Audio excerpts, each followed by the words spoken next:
And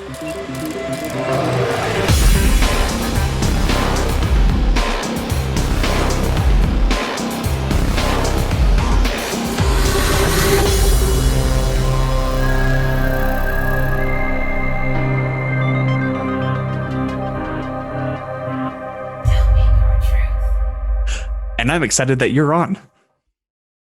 I'm excited to be here. Thanks for having me. No, dude, I really am excited. So I forgot to essentially order the Blu-ray from Amazon, and I ordered it 2 weeks ago, and I just got notified earlier last week that it was shipped. Oh, yeah. I think they make them on demand so they can take a minute to get sent out. I heard of people that ordered it, like they pre-ordered it and then they just never got it when it came out in October. So it's like, I don't know, Amazon, get your shit together. But no, thanks, man. Thanks for grabbing one.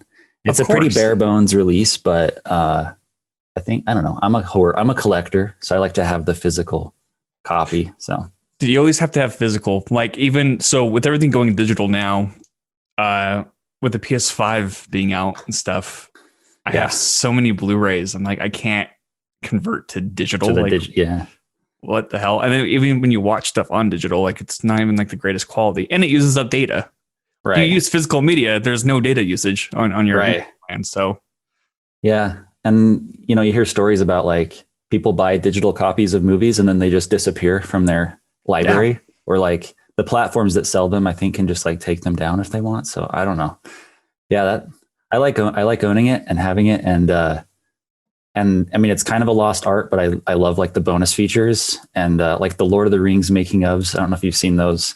Yes. Like the extensive, like those things, dude. I've watched them so many times, and they're like that. Like was film school for me in so many ways. So it's like something crazy, like 15 hours or something of extensive breakdowns of like every aspect of the productions, and like it's just kind of something that you don't get. I mean, you don't get it when you buy a digital copy of a movie. So yeah, one like. They don't even include like director's commentaries. Like, I wonder if Netflix would ever offer that option where it's just like, oh, you want to play this with the commentary? Here it is. You know what I mean? Like, that would be awesome. Like, those are fun. I don't know why they don't do that. Like, I think like Disney Plus does some bonus material stuff. They have like the extras section where you can go and watch some things. But yeah, commentaries would be perfect. It'd be awesome. Yeah, because I was listening to was the Breakfast Club, and it had Judd Nelson and Emilio Estevez and somebody. Oh, it was what's his name? The guy who plays Brian, Michael Hall. Oh, yeah, I think so. His name. Maybe. I think that sounds right. Yeah, but and they're chit chatting and talking about like what was happening on set. I'm like, that's so interesting. Like 25 years later, that they still reflect on that. So yeah, you get good insight, and especially like you have the commentaries where the direct, like you said, it's like years and years later, and they come back and reminisce about the production and stuff. It's pretty cool. It is. I'm into that. Like, it's like a free podcast while watching a movie. it really is. It's weird because before podcasts were a thing, like I still like love listening to directors' commentaries, but you couldn't find like extensive interviews with certain directors and stuff. So like, I always wished that like Peter Jackson would have done commentaries for his like old horror stuff, like Bad Taste and Dead Alive, because I love those movies. But there are some with like the Sam Raimi, Bruce Campbell one for Evil Dead 2. I've listened to that like hundreds of times probably. That's why, because back then when I first found it, I couldn't just find an interview with Sam Raimi somewhere that would break down the making of this movie. So yeah, I love it. And now even the podcasts are kind of acting as that too, when they have like Empire has like these long interviews with directors. So I think it's a fun process, but yeah, it's awesome. I mean, now you can get an interview with everyone that you want. So it's cool. Right. Okay. Well, let's have you introduce yourself so we could put a face to the voice and etc. Yeah. So my name's Michael Ballif, and I'm a filmmaker here in Utah. And I run a production company called Witching Season Films. We're like a little indie horror, nostalgia, Halloween kind of production label, I guess. So that's me. That's Michael. Dude, I always look forward to just like the fall season because it's my favorite season as well. But when you start posting just screenshots or videos of like Halloween themed like uh projects, I guess, from your own projects and stuff, just like puts you right in a good mood, Thanks. Yeah, I started doing. You're probably referencing that 30. My 31 shots of Halloween. I started doing a few years ago, and it started as just like a weird. I mean, it still just is a weird creative outlet for me in October. But I remember the night I started. It was the night of October 1st. It was maybe, I think it must have been 4 years ago at this point. I was like, I was just thinking about how quickly October comes and goes. It's just gone in a heartbeat. So, and with filmmaking, you're hyper focusing on things, and it's whatever. I just thought it would be a cool creative thing to do, to take a shot every day and try to like capture as much of it as I could and kind of slow it down a little bit. Cause I'd get in the car and go out somewhere like after work or whatever and try to find a cool shot. Or I have like at this point, I just carry around like a trunk full of decorations that I'll just hang up, and people look at me and think I'm a psychopath. But so you actually go out and you set it up and shoot it and stuff? Yeah, I set it all up. Yeah. What? Yeah. Yeah, I do. It started as like the first day I did it. I think I just took something from like that was at my house, and I was like, oh, there's a pumpkin there. I'll just grab a shot. And it's like, I'm trying to capture like atmospheric, moody images that sort of evoke like a certain feeling of Halloween that I'm attracted to. But now it's like, and I've used so many of my decorations. I'm trying to keep it fresh. So I just like, I've like run out of stuff to use. So, cause I've been doing this for so many years. And like, I'm also like capturing extra footage now each day, cause I ended up compiling those together into Halloween Atmospheres, which is like this long compilation of just atmospheric visuals you can throw on in the background while you carve pumpkins or whatever it is, but just to get you in the mood. Or, if you're like me and it's January and you want the Halloween feels, you just throw it on and it kind of helps with that. So anyway, it's been fun to do that. I love October and Halloween. So let me ask you a question then. So because like, especially on film Twitter, there's the 31 nights of horror movies, right? Like where you watch one horror movie a night or whatever. When do you think it's appropriate to actually start watching full on horror movies for that? For that? Yeah. Like, would you say mid-September or like the first day of fall? Or I mean, I'll usually start like, my wife and I usually end up watching like, all the TV specials of like, the Even Stevens Halloween special. Like I kind of compare it to that, where we usually wait till October 1st to like get into that. But I like to decorate earlier than that. I like to get it up. Like it's like September 15th is my day to decorate. So I don't know. I think it's fair game. What is it? The 21st of September would be the first day of fall, I think. So I think so. I think that's what it is. But dude, like September 1st hits, you're just like, fall. I mean, do whatever you want. Yeah. I mean, everyone's ready. I think once the pumpkin spice latte hits at Starbucks, we're ready to go, which now is like end of August. So I haven't had those, dude. I don't know. The last year was really weird. Trying to get in the mood for it. I actually watched more Disney horror movies than I did like full on body horror movies, Yeah. So it was like revisiting like Don't Look Under the Bed and Phantom at the Megaplex. I fucking love Don't Look Under the Bed. Phantom at the Megaplex is great too. Those are like, because you probably like me grew up with those, and they're just like comfort food. And I don't know, I like tossing those on. And Don't Look Under the Bed is actually kind of scary too, like for kids especially. Like Phantom of the Megaplex, whatever, but Don't Look Under the Bed had like when Larry the kid and it becomes the boogeyman, it's like scary, his eyes are like demon eyes, and the makeup effects is like really well done. Yeah, and she's not phased by it. I'm just like, dude, I'd be out. I'd be like, hey, good luck. yeah. And then you see the real boogeyman, yeah, I don't know. It's cool. It's like, I wish they did stuff like that nowadays, like for kids. I don't Yeah. really do that. Well, and like just like the set decoration of that too. Like when they do go in the boogie world, it's like Oh all yeah. items that are lost, that like, Yeah. missing stocks, like whatever. I'm just like, hey, it's a fun spin on actually losing something and looking under the bed continuously, not finding it. Like, Right. it used to Yeah. be And really it's innocent, just fun. totally, so it's about like, there's like all these references to like psychology and stuff too. Like, uh, trying to think of what's the main girl's name? I think she has like a name Is it that's Franny? Franny, or I guess that's Francis? based on Francis Bacon, right? Maybe that's psychology. Well, but it's like about like your imaginary friend and like what that is all about and stuff. Anyway, maybe I'm looking too deep into it. It's just a shitty Disney movie. Come on, man. No, it's fun. I like it.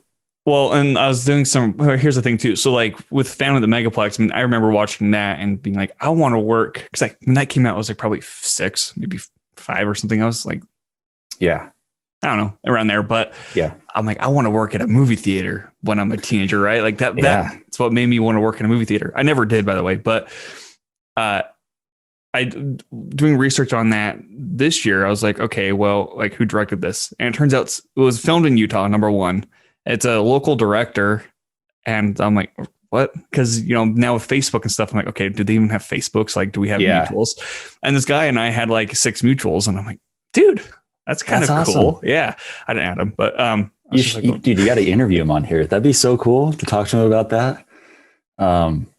Yeah. Talk to like, are you talking? So Don't Look Under the Bed was shot in Utah. It was too, yeah. And a lot of them are. Like a lot of the old 90s Disney ones, like Luck of the Irish was shot in Utah. The lagoon scene, I remember that. Yeah. I had a friend in school that was in the scene and he was like gone from class for a long time. And I was like, what's going on? And he came back and he's like, oh, I was filming a movie. And he's like in the background somewhere. It's like, I don't know. Those are awesome, man. I still like watching those. They definitely hit that nostalgia for me. They do. And like, they're not quality, but they're great in that sense. Halloween Town too. Halloween Town puts you in a mood. Like that's a must around the season anyway. Yeah. We talk about Halloween Town 1 and Halloween Town 2, but we don't talk about any of the other ones. Those ones don't exist because actually some of the later ones were shot in Utah too. I think like Halloween Town High was shot in Utah, which I saw on Disney Plus actually last October. And I think I fired it up because I was like researching it a little bit to see what it's all about. I'm like, I don't like this. I didn't grow up with it. So they went off the rails, but like with Halloween Town 2, they went dark. Like Halloween Town was like just kind of fun and lighthearted, but Halloween Town 2 was just like super dark and depressing. Like, whoa, for kids. It's a pretty cool idea too with the spell that like whatever costume you're wearing, you become that creature. Yeah. Pretty cool. Back in the Wish day. I had that idea for a movie. Well, that's the thing too. They always like hyped these Halloween dances up, and I never went to a Halloween dance at school that I remember. So like, it's just, I don't know. It's a way for me to live that experience and my missed opportunities of not being social in high school. Yes, I never went. I went to I got asked to a couple dances that I ended up going to, but I really wasn't that social either. I didn't want to go do that. But the Halloween party is like almost like a trope now. And, in these Halloween movies, it's like, I need to do the Halloween party at some point. Like the Hocus Pocus Halloween party is like one of the best. That one is awesome. Looks great. And anyway, yeah. I feel that. Okay. Well, when did you actually start getting into filmmaking? Like when did it kind of connect with you that this is something you wanted to do? Well, I think I first got really interested in cameras and like just being able to record something and then watch it. It wasn't filmmaking, but it was like the technology of cameras, Right. I would borrow my parents' one and I'd take it around. It was like an old, the old Hi8 tape cameras. And it started with my friends and I just skateboarding and like filming ourselves. And then we'd like plug it into the TV and watch it and like watch us do like shitty tricks that we couldn't land. And then that sort of evolved to, with that camera, I started like filming Lego animations. So I'd like record for a second and then move the Lego and record again. And they weren't like you'd have to like play it in like fast forward speed to like see it move properly. But I remember printing out like little title cards that said like credits, it's like a Michael Ballif film, and then I'd put the next one up. So that's kind of where it started. And then I eventually got my own camera, and I started filming little shorts and stuff with my friends that nobody wants to watch now. Yeah. And then I kind of got a little more serious into it when high school rolled around, and they had some festivals you could enter into at the high school. So I made a horror short the first year, like my freshman year. And I was just like I was able to watch it they had did like a screening. And that moment was huge because before that it was like, you make some crappy movie and show it to your mom and dad, and they're like, oh, good job. Like nobody really wants to see it. Yeah. But here it's like, we're making it for an audience. Cause back then, there was no real like YouTube or anywhere to like share your stuff. So it was one of the first places you get a reaction.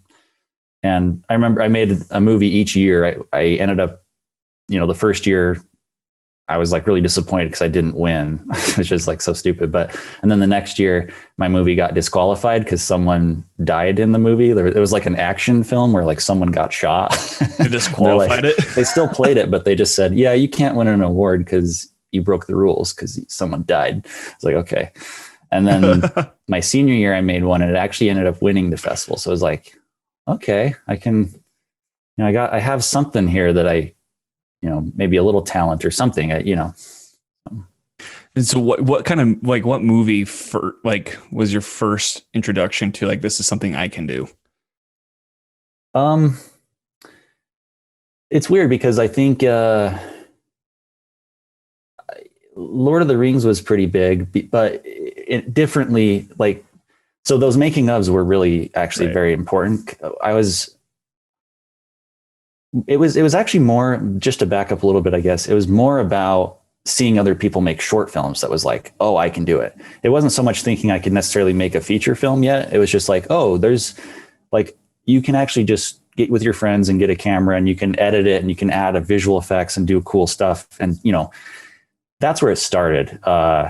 So I see that. I see other people are making shorts, and eventually, I found my way to like the making ofs in Lord of the Rings. And those were like amazing because they taught me so much about a big production and like how many, different departments there are and stuff. And then eventually I found my way to The Evil Dead. And I feel like that one was one of the most important because it's a classic horror film that everyone knows and talks about. But when you watch it, and this isn't like to knock the movie at all, but you can see this, you can see the seams, you can see the sort of the craftsmanship that went into it.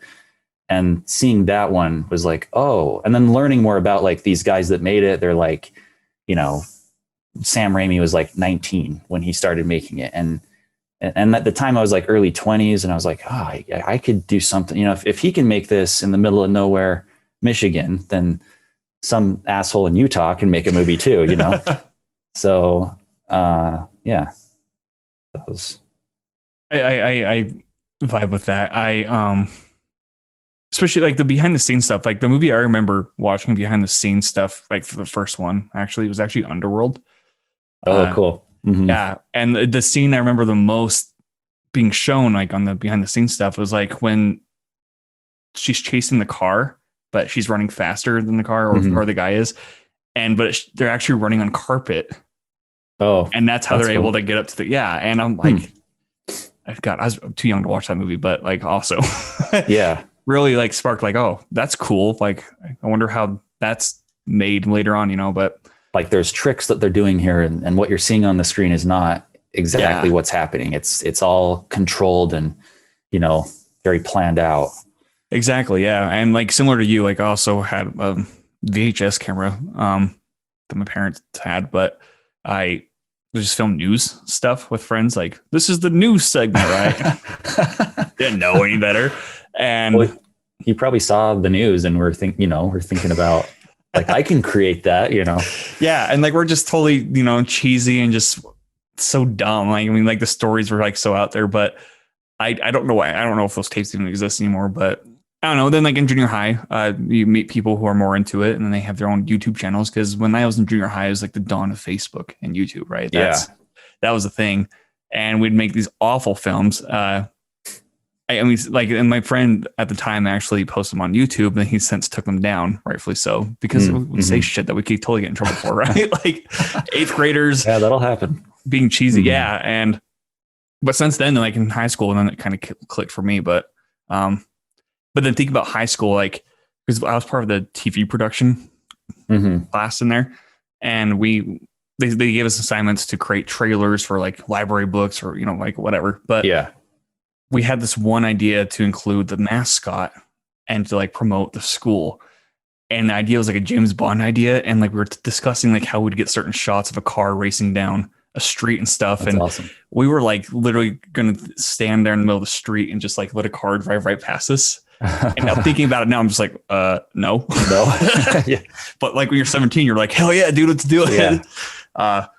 So I don't know. It's fun. Yeah. When you're that age and you're like trying to figure out how to make stuff, it's like you do like the sketchiest stuff, dude. Like I think about the short, like the action short that I was talking about with in high school where people are like running around with guns. Like we just went to like a public park and we had like airsoft guns that looked like real guns. And we're just running around like shooting each other. And like, I like edit in the muzzle flashes. That was one thing I learned too, that like kind of drew me into the filmmaking was like the effects that you could do with no money. But yeah, it's sketchy to think about the stuff that we used to do. Nowadays, I think it's a little different though. I feel like different in that people know what filmmaking maybe is more now. Like people have their, everyone can film on their phones and stuff. So there's probably more kids out there shooting things with their friends, but maybe not, maybe they're all playing video games or something instead. I don't know. Yeah. I don't know. I've seen some YouTube videos that are actually like high production quality. And these kids are like maybe ninth grade, but their editing is just like super like on point. Just like, how did you even do that? like, and they create their own, animation presets and stuff. I'm just like, they're way ahead of, they're ahead of me. Yeah. They're ahead of me too. I mean, that's where it's going. Like the technology that exists that is going to continue to exist and build and become easier and easier. It's like the gap just between what you couldn't do and what you can do now is so small that it's crazy. Like I not that you're asking me this, but I feel like the future of filmmaking is that direction. Smaller teams that are really, versatile in what they can do because the technology just enables it. So these kids that are out there making these YouTube videos with, animation and stuff, like they're going to be the ones making the movies in 10 years from now. And it's crazy. It is crazy. I mean, especially now with like COVID too, with like all the set protocols, you have to have less people on set. And so like, it's just, it's going to be like one-man shows essentially. Like that's what it's all leading up to. Yeah, that seems to be. I mean, there's always going to be the need for like, when you're making a Marvel movie, you can't have 5 people making it, Yeah. I mean, maybe 100 years from now you can, but it's like, that's what it feels like is happening is like the small indie and the big budget blockbuster just keep separating further and further apart. So there's really nothing left in the middle anymore. It's just this huge movies or little movies, Yeah. Well, one thing that's interesting about that is like these major blockbusters, like the monster universe for King Kong and Godzilla, right? Yeah. All the directors that they have attached to their projects are like independent directors from like these smaller films. Like, I mean, you have Gareth Edwards, who was known for Monsters before he was attached to Godzilla. Then you have Michael Daugherty with the second Godzilla movie, who's known for like Trick or Treat, Halloween favorite. Mm-hmm. Then what's his name? Jordan Voight, I believe. Jordan David Voight or something. We thought for King Kong. And then now you have Adam Weingard, who's also another independent. He's a mumblecore. I mean, he goes like as far as like mumblecore independent, and that's super indie. And here he is doing King Kong versus Godzilla. Like that's cool. Awesome. It's cool. It's really cool. It's really inspiring. And I'm a pretty big fan of Adam Wingard's. Like I've talking about directors' commentaries. Like I've listened to like all of his that I could find at least. And like I love You're Next. Is like You're Next is pretty underrated. I think I really like You're Next. Oh, really absolutely. like The Guest. it's cool to see him doing that. I'm really excited to see how the movie comes out, and I'm not really up to date with. I didn't watch the last 2, maybe even 3 Godzilla movies or King Kong Godzilla movies, but I'm going to see this one for sure. I don't even care. Yeah, no, I mean, I like the first Godzilla, and I liked King Kong, but then the second Godzilla was just like, poor Michael, like, wow. It was visually beautiful, but like, even just story wise. But then here's the thing too. So this kind of transitions into like, how did you learn about filmmaking? Was it just by doing it? Did you have education, like go to school for it, or kind of like how did you get to like where you are now? Really, it was just doing it. I learned more about storytelling and writing in school. I went to UVU and took a film analysis class. I took film history. Film analysis was really helpful. I had Professor Nibley at UVU, and he was amazing. He really, I mean, that was the first time I really started to even think about me being a writer, but also just how stories are constructed. It's like how they're, how they're kind of broken down, what the 3 acts are. And that was huge for me. But, as far as like cinematography and editing and those kind of things, it was all, and directing, I guess, through trial by fire, just trying stuff and trying to figure out what my style is, or, what kind of movies I want to make, or what I should say as a filmmaker, as an artist, I guess, just trying it and seeing what sticks, seeing what works, and making a bunch of absolute dog shit that nobody wants to see. That's how it always goes. I got that out of my system, I think, by the time I was like 20. I made a bunch of little shorts that I still saved them all because it's fun to go back and just look at them. And but yeah. Well, and so with kind of like the school background, then like the education, do you think it's kind of tainted your view on movies? Like, are you more kind of critical of decisions or more understanding? Because I feel like you could be understanding and critical at the same time. But I often find myself like very pessimistic and just like, why? Like, I don't, you know what I mean? It makes me like, just like, wait, there's so much more that goes into it. But yeah, it's frustrating when you see something that, I don't want to sound like arrogant or something, but that you see it and you kind of wish you could have done it. It's like, I don't know, but like you feel like it maybe didn't live up to like the expectation. I kind of felt that way when I first saw It, the remake of It, and everyone loved it, but I just kind of like I liked things about it, but I wasn't like really into it like everyone else was. I watched it again and I think I like it more, but my expectation for it was so high because I love the 90s miniseries, and I always wanted to tell a story that's like that.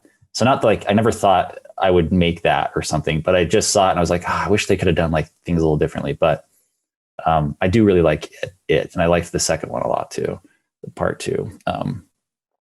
Yeah, I think I don't know, like I definitely analyze stuff more, and I look at the structure a bit. Like I'm always looking for like the start of the second act or the inciting incident or, whatever it is. And that doesn't always equate to like a good film though. It's sometimes their structure is perfect and the movie still sucks balls. So yeah, well, and no, I mean that's basically what I was just getting at with like for example the second Godzilla movie, right? I'm like, yeah, everything was there, but it was just, I don't know, the writing. It kind of came down to the writing and just like the weird, this makes no sense kind of stuff. Yeah, but then again, it's a studio film, so who knows what actually went into it? You know what I mean? Mm-hmm. Kind of have to take a step back from that in that sense. But yeah, no, I get that. With It though, do you think it would have been done differently if is it Fukunaga? Is that how you say his last name?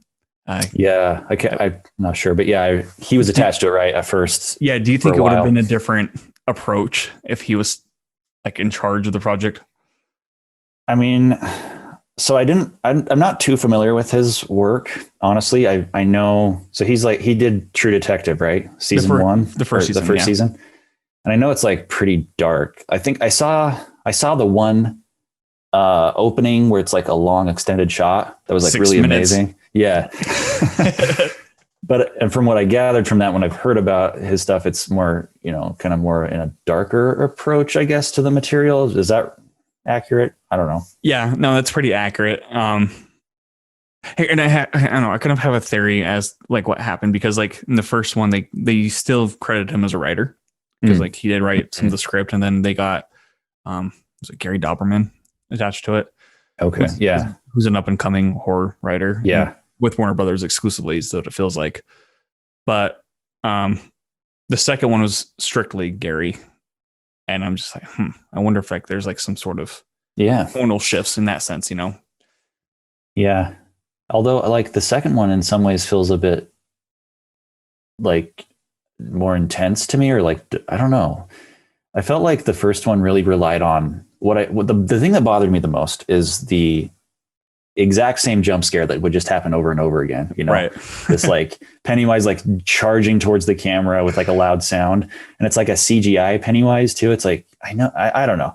It's like I could just imagine a movie where, like from the 90s film, you have we're not afraid to have a big wide shot of something in the distance that's spooky, that's like that builds suspense. We don't know what that thing is, and we're maybe slowing things down a little bit. It just felt like we're just like pedal to the metal in this thing, which maybe that's what all the kids that went and saw it wanted to see, these days. Maybe I'm just an old I don't know, curmudgeon or something, but yeah, I don't know. It was still good. Like I still liked a lot about it. I really liked all of the stuff with the kids and like their relationship and that dynamic. It felt really authentic, I think, and they all did a great job. So yeah, I have a shirt that says the loser, but the V, like the lover. Oh, that was such a cool moment, awesome. dude. I cried at that part, but yeah, that movie made me cry. It made me cry also, like especially there was like a scene where they all jump into the water off the cliff, and like they're all in the water together, and it just felt like so real. Like this is what kids are like, like we're just messing around and having fun, and that part kind of made me choke up a little bit. what it was like to be young, Yep, exactly. But I mean, like you said though, the second one was definitely more intense, which I think is a good choice, because like the book itself. Have you read the book? I haven't read the book, so okay. Well, the book's very split like that. Okay, but also it's mature themes, like because in the book, I mean, if you feast on your fears, right, like it's harder to scare you as an adult, so it would almost have to be darker. Yeah, to get those same fears. So in that sense, I thought it worked, but yeah, makes sense. What do I know? I'm just a film major. Yeah, exactly. A broke college ex-student. So with going into film, then what was like your first encounter with like kind of feeling like what was your first low point that you kind of reflect on often? Low point. I mean, the thing is with filmmaking, as a person, I guess just speak for myself, but as a person who's like trying to make it as a living, as a narrative filmmaker, it's just constantly up and down. It's like it's almost more down than up the whole time. But there was a time, just a darker time, I guess, which was, so I came out of high school, and I won that festival with this short, and it was amazing. I was like, I can do this. And that was like kind of the point where I was starting to like really in my mind commit myself to like, I'm going to be a filmmaker, and I ended up, spending a little more time. I took some classes and stuff, and that's around the time I got into film analysis at UVU, and I was started making this short film called 2 Hours. And it's a zombie movie, and it started as like, I met with a couple of my buddies who were going to make it together, and we're like, let's make like a 5-minute little zombie movie.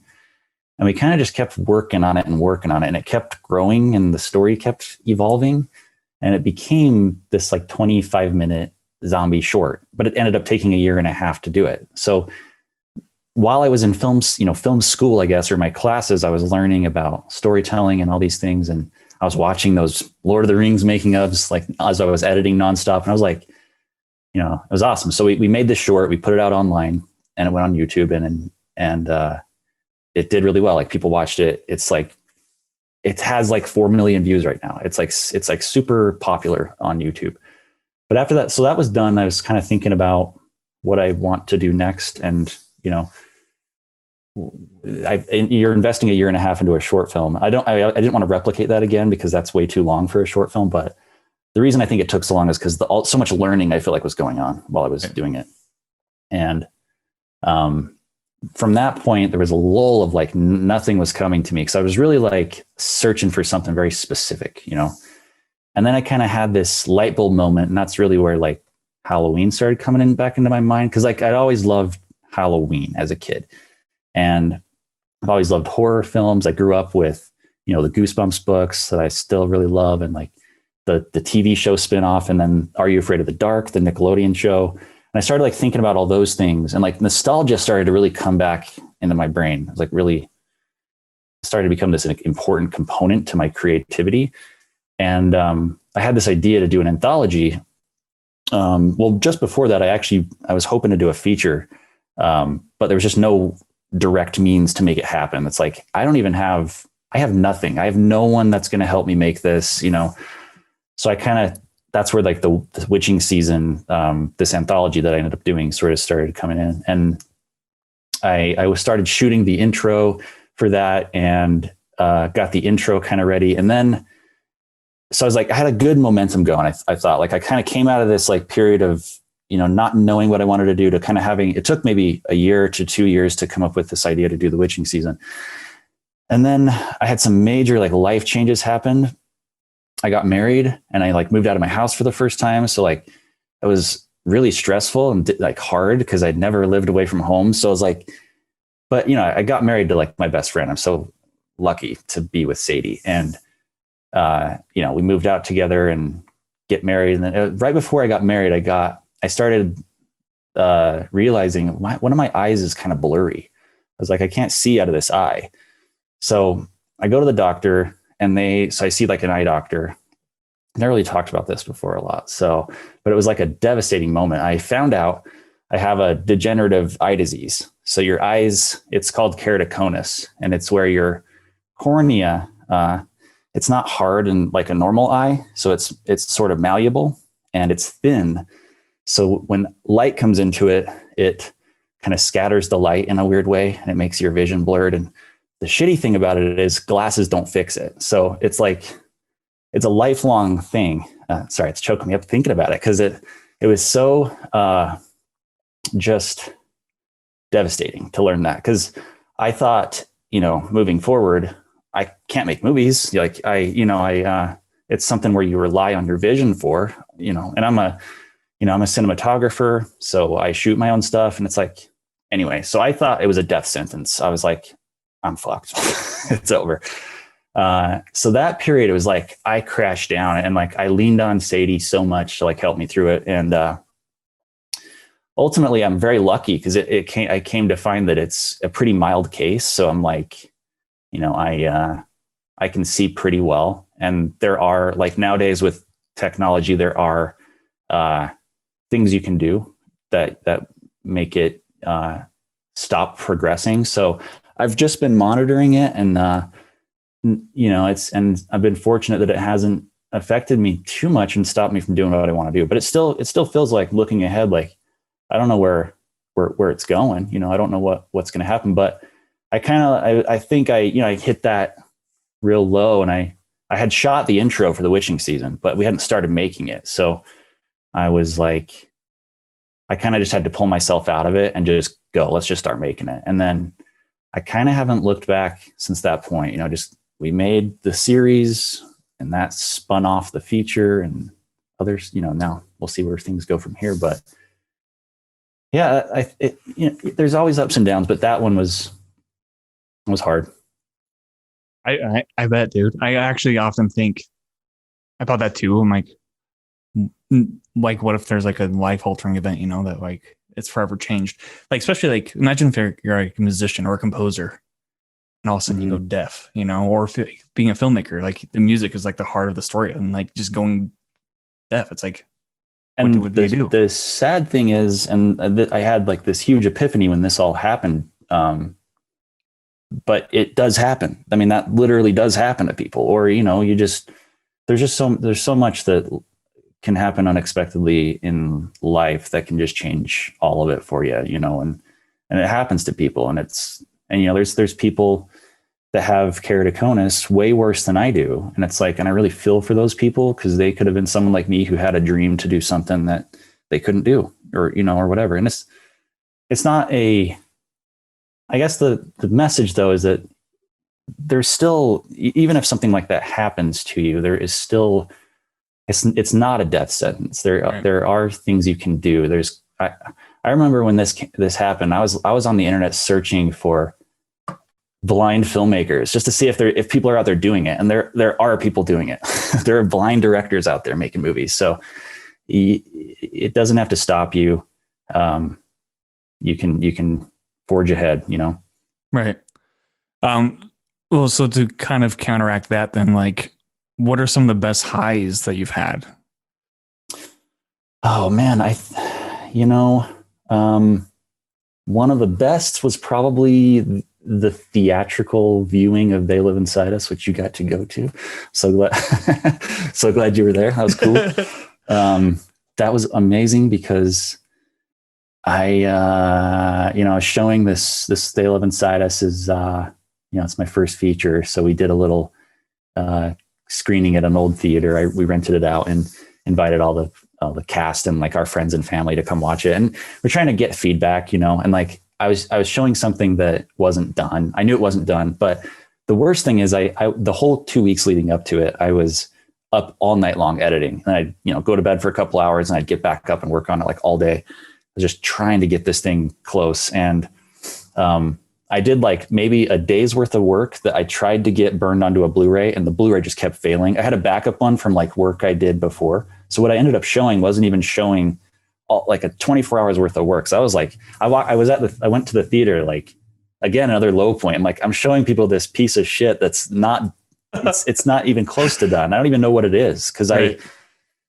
I had changed so much since then. So anyway, but it was then it became an amazing experience, because the screening ended and everyone came out and we were in the lobby, and this was before COVID. So we could like be close in a small room together. And it was just hearing people like you just come up to me and talk to me and say like how much they liked it or like things about it or whatever. It's just like, that was 2 years plus of just work nonstop to get it done. And then just to have people that don't know anything about it come and watch it and then react like that, that was a great moment.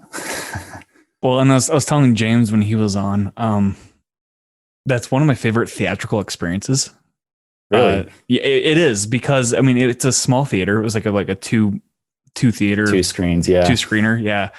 And it's closed now, by the way. I saw that. Heard about that. Makes me sad. Yeah. I know. But going there and just seeing all these local filmmakers and seeing all these actors and seeing, your close friends and your family, like everybody was there to support it. And like, it was like looked like a full house. And I was just like, oh my God, like this is this is a community kind of a thing. You know what I mean? Yeah.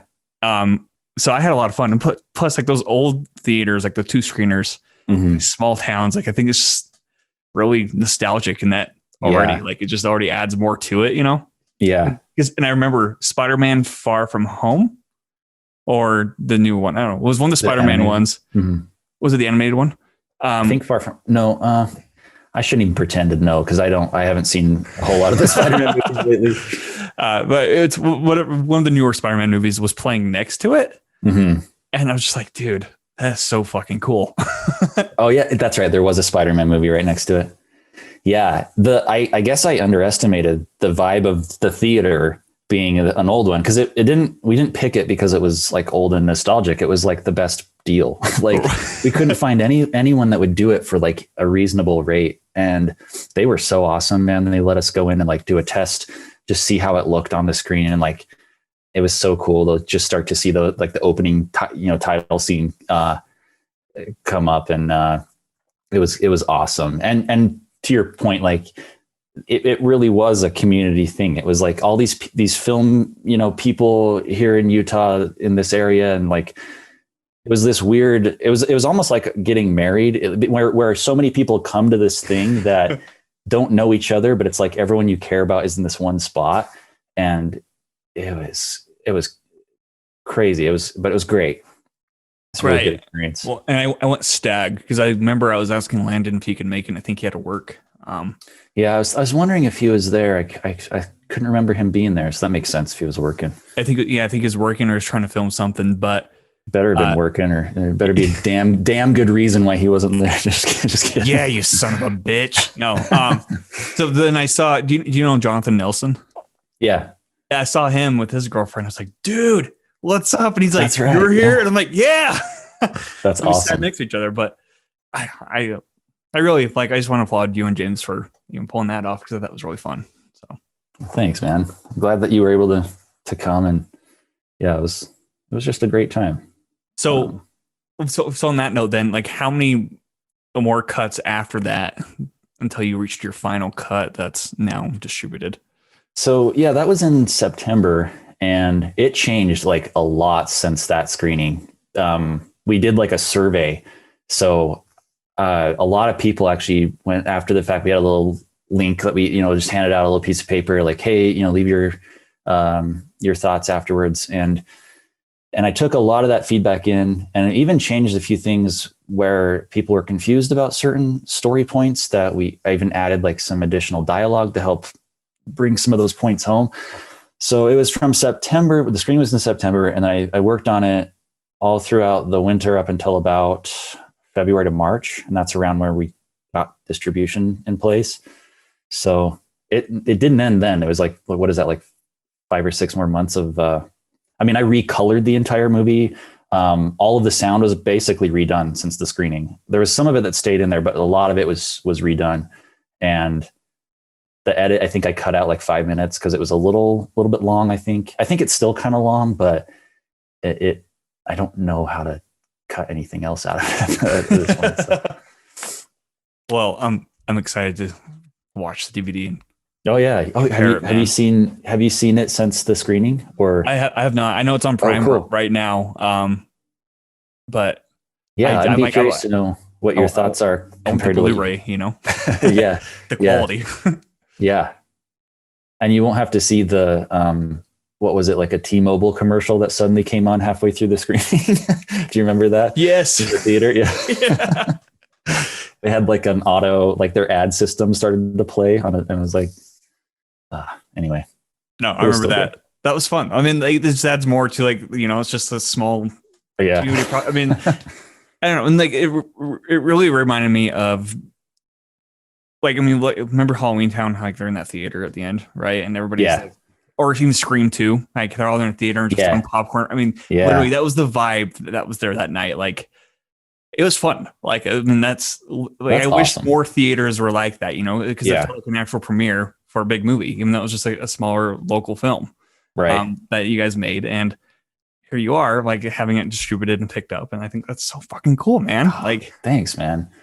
Yeah, it's great. It's just cool that Gravitas Ventures released it, and they were able to get it almost everywhere that you'd want it to go. Right. And they're not done yet. Like, we'll see where it ends up going beyond here, but it's great to, regardless of the IMDb trolls or whoever, at least it's out there and people can watch it. And that's what I wanted for my first feature, just to get it out there. So yeah, now it's out there. Now you're just working on stuff now. I take it. I hope you didn't lose your spark after that. Like, no, but I did need a break. I needed a little break after that. But absolutely. Last October, even though it's COVID times right now, the release happened, the official release.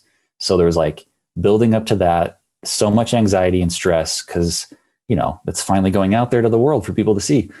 And then I was doing my 31 shots in October. So every single day I'm filming. We're doing like some like press, like interview things for it. Not like a ton of stuff, just like, we're there's like that pressure. And I think you even asked me to come on, and I was like, dude, I'm sorry. I'm so like anxious right now. I can't even breathe. So I'm sorry that that we had to delay this, but yeah. Anyway, but and then on top of that, we did sneak out and film a Count Spookula episode, which is like a spin-off show. We released that, and then I released the Halloween Atmospheres that I edited, which is like a 35-minute. October was just insanity. So I've taken some time off, and now I'm kind of back and ready to do some stuff. James's Count Spookula is like such a fun gag. Yeah. I'm glad you think so. I think so too. I think James is a little self-conscious of the character, but he just naturally became this thing that we all just want to keep filming and making stuff with him. So, and I love that James personifies the character so well when he's acting as it, that it breaches even beyond the filming to like the other day, not the other day, but when we were filming last with him, we just did this little gag on Instagram where James goes live on my phone on Witching Season Films, the brand Instagram, as Spookula. And I'm like in the background, like, has anyone seen my phone? You know, I'm like, and he's like, what is this? And then I figure out that he stole the phone. And I chase him down and tackle him. And like that idea where it stretches beyond the episodes or the show. And it's like, he's a real guy and we interact on social media. I just love that. That's so great, man. It just adds a lot. I think it just says a lot about who you guys are and like how fun, you know, you're just, it really feels like you guys are just here to film for fun and just because you have the love for it, you know, and like you have these stories to tell. Like you said, nostalgia plays a huge part into it, you know, especially with these spooky atmospheric stuff. Like it's definitely nostalgic and like it gets you in the mood. And it's just the fact that you're able to present that and make other people excited, man, it's just, I fucking love it. So well, thanks.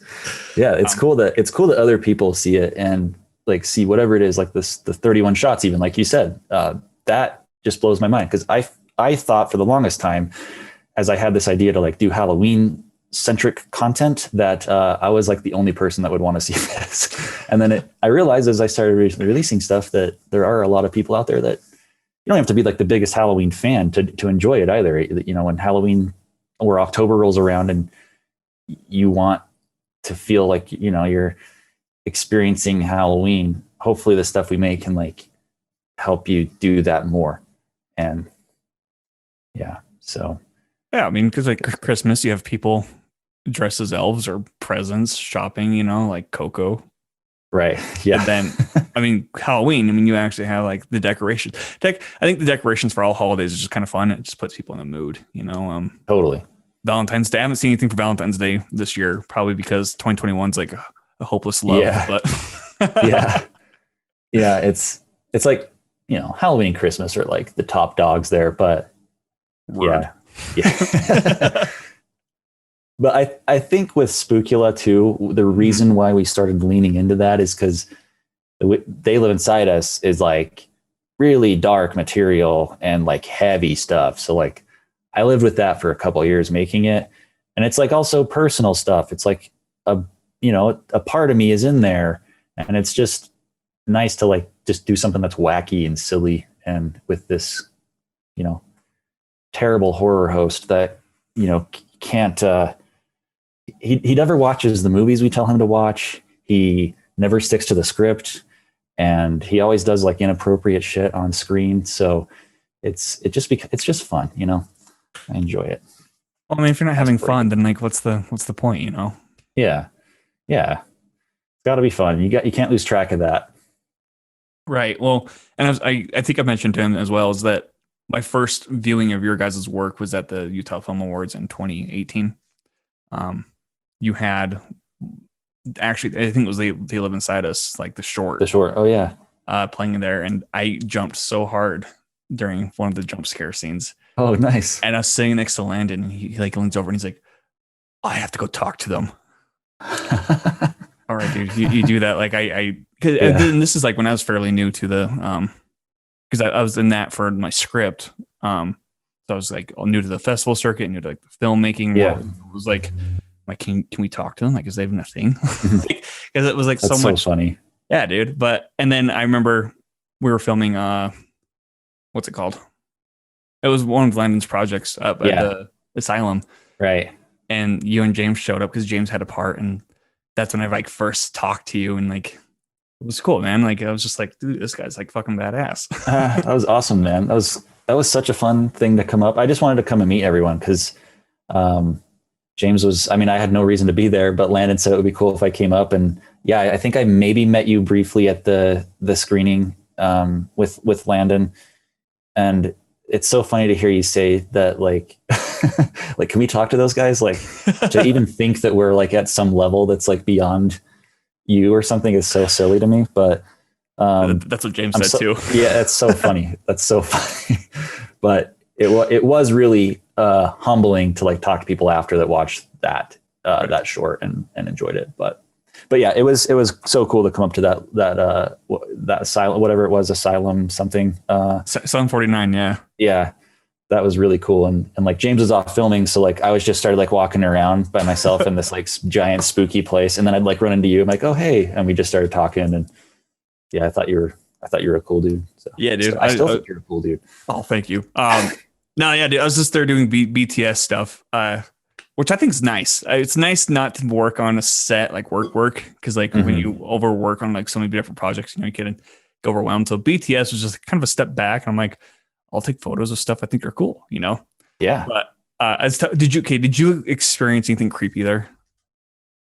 I didn't. I mean, I got spooked when I would come around the corner and see like, you know, a pinhead or something from Hellraiser or whatever. Yeah, I didn't have any like supernatural things. Oh but man, did you? Yeah. Actually, yeah. Here's the thing. So they were filming there till like when did you and James leave?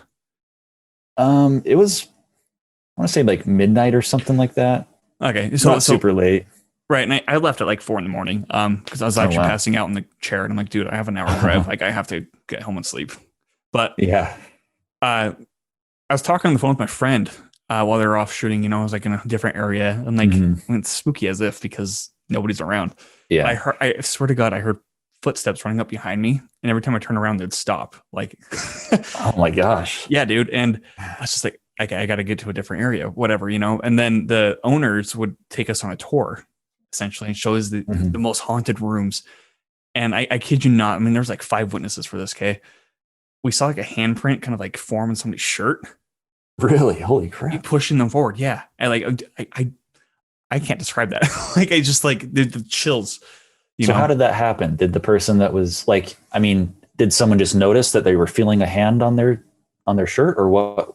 So the owners, I guess the host, if you will, they were showing us this area where like a baby died, like got cremated and stuff. Like, and then I don't know, there was like some weird history there, but they basically said it was like a pendulum. Like it was like this ghost would like push people, and like it'd be yes or it'd be no, right? Like, okay. Depending on which way you sway. And they would just have the person stand there, and like I kid you not, like the handprint full on formed like on the back. I think somebody has footage of it. I think it's probably on Landon's Facebook somewhere, but okay, crazy. Just yeah, watching that was just like, oh my God. And then we would go into like the most haunted room, which is like at the end of the hallway, and we heard shuffling in there, and like nobody was in there. Like when the hosts weren't in there, and like it was just fucking wild. I don't know if you even believe in ghosts and stuff. So I'm just like, I don't know what I believe. I mean, we had weird stuff happen at the house we shot at. I mean, what? Just some of that. No, he didn't get into that. No, we had some weird stuff happen, and I don't know. You know, I'm like open to whatever. I just don't. I'm not like convinced that there's ghosts or that there's not ghosts. Whatever. Like hearing you say that you see a handprint, it's just like I can't even fathom that. Like when I hear that, it's like okay, there's ghosts. All right, that's real. That's like so terrifying and. Yeah, but we had a few like things happen because we shot in this like old Victorian home. It was built in like the 1890s, and the guy who owns it, he told us coming into it that like we just asked him, I think, like because it's a haunted house movie and we're shooting in a house that when you go into it, it's like this is a haunted house. But we asked him about stuff that he had experienced, and he told us all these stories of little things, you know. But there was one night that I've told the story a couple times. People have asked about haunted stuff at the house, but what happened was we were all upstairs. So upstairs in the house, there's like a long hallway you can go down, and then there's a room in the very back corner. And everyone that was in the house was in this room in the back corner, and we were shooting a scene where James, who plays the main character, was walking up and like investigating a strange noise in the hallway. So it was like the perfect opportunity for something weird to happen.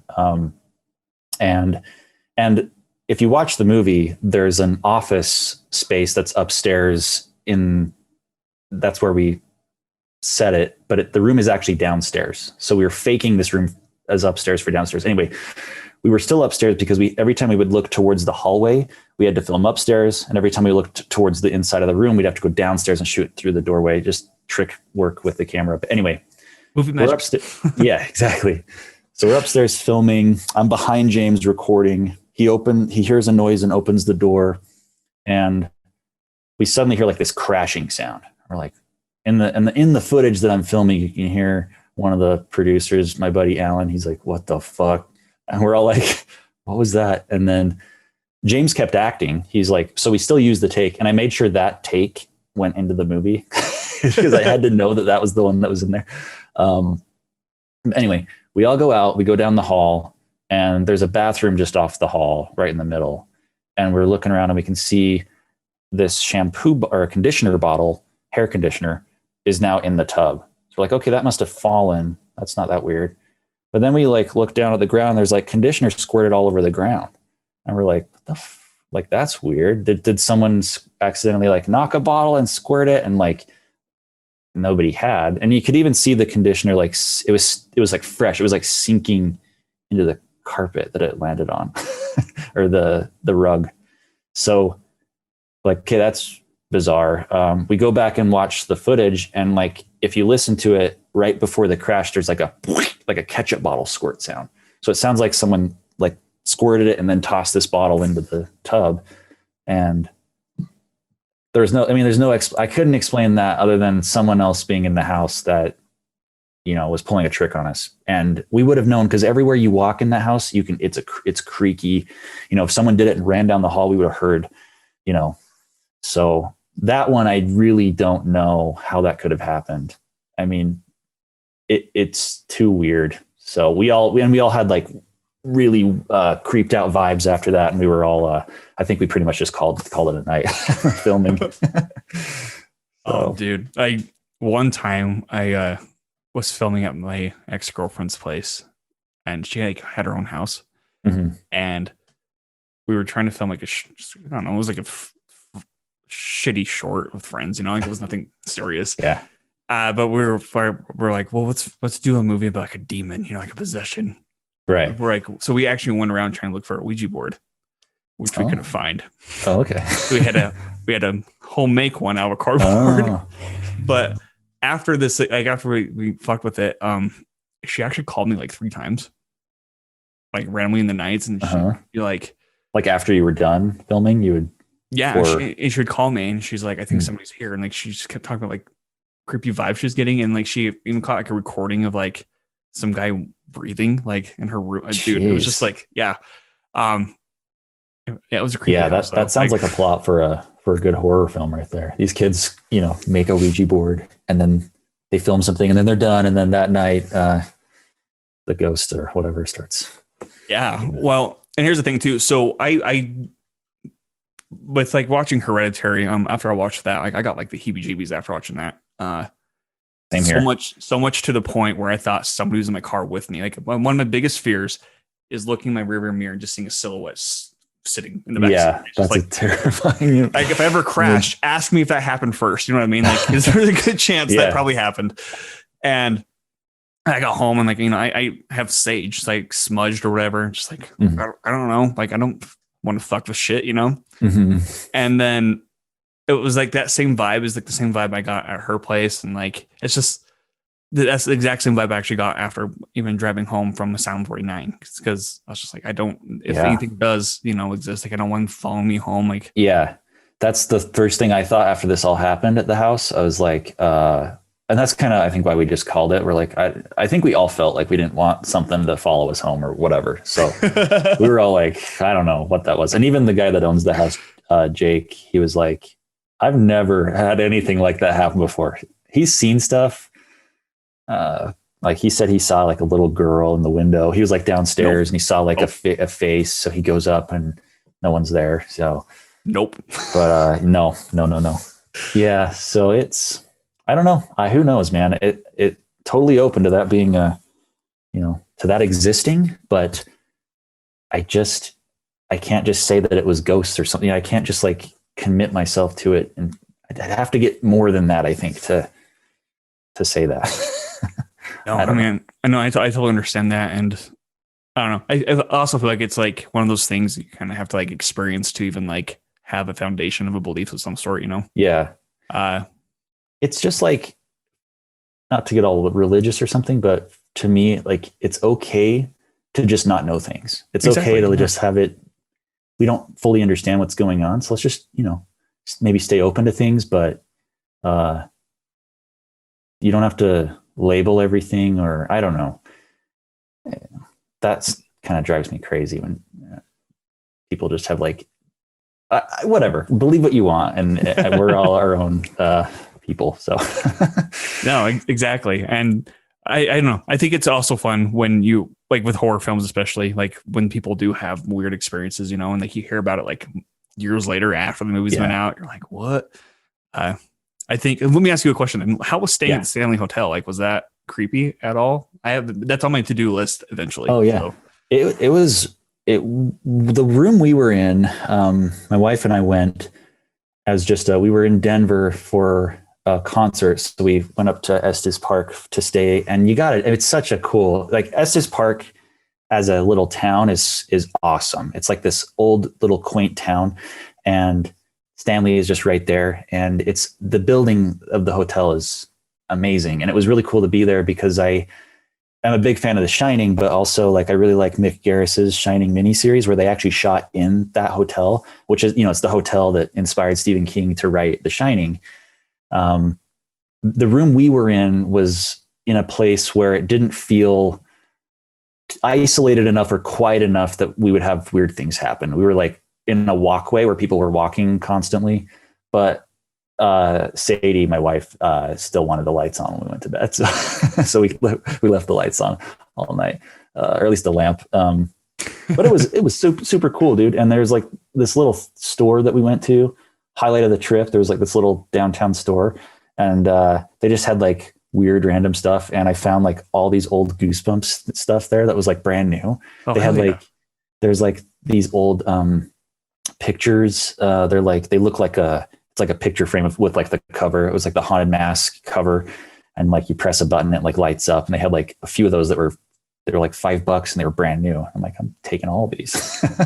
So highly recommend going, not just for the Goosebumps, but just a cool area overall, huh? It's a cool area. Yeah. What's your favorite Goosebumps? Shoot. Like my favorite story, or yeah. Probably the Haunted Mask, the story of the Haunted Mask. If we're talking covers, I might have a different answer, but the Haunted Mask story is very dark. It's about a girl who basically buys this Halloween mask that won't come off of her face, and it's like supposedly made of human skin, and it starts to get stuck to her face. And that's just a spooky idea for a kid's, for a 12-year-old or younger audience. Yeah, I actually remember in junior high and elementary, I actually started reading Stephen King in elementary. I was probably too young, honestly. But when they give you those reading tests, you're like, oh, you could read this grade or whatever. I tested pretty high, and that's not just being arrogant. I mean, it's just what it was. But yeah, I remember asking, like, do you have any Stephen King in the library? And it was like, nope. What kind of question is that? So I had to go to the library, like the actual county library, and pick up his stuff there. But nice. So you were reading King when you were when you were a youngin'? Sixth grade. Yeah, dude. Oh my gosh. I know. So what were you like what books were you starting with Stephen King? I actually started out with The Stand, and then I started out with The Stand is Dreamcatcher. really long, right? Yeah. Yeah. I actually have it right now. I even have it on audiobook. I haven't seen the TV series yet. I haven't either. I don't know if I want to. I like the Mick Garris one too, the 90s one. I don't know if you've seen that. Yes, by the way, I've seen it. that is also film school, because Mick Garris, the director, does commentary through the whole thing. And it's like the series is like 5 hours long or something. So it's like 5 hours of commentary. It's, yes. It's amazing. My stepdad actually was an extra in The Stand. Oh, really? Well, they shot a bunch in Utah, right? Yep. So, and they used the hospital that he worked at, and they were looking for extras. That's for awesome. all the dead bodies lying around, in the hospital. Was he one of the dead bodies? One of the dead bodies got paid $50. $50? Yeah. And then he also, he says that like when they're filming Halloween 3 here at one of the graveyards, he worked at the graveyard, and they were filming at the graveyard he shot at, and like him and his buddy would just be in the background waving their shovels, like trying to get in the shot. Yeah, and like they actually had to come over multiple times saying, "Knock it the fuck off!" Like we're literally filming a movie. Yeah. So I thought it was kind of fun, but that's awesome. Wow. Do you act then? Like I don't know if I've even. No, I really don't like acting. The extent of my acting is like in the Spookula stuff, where I show up a little bit, or I'm like a voice off screen, where I'm just trying to keep this guy under control.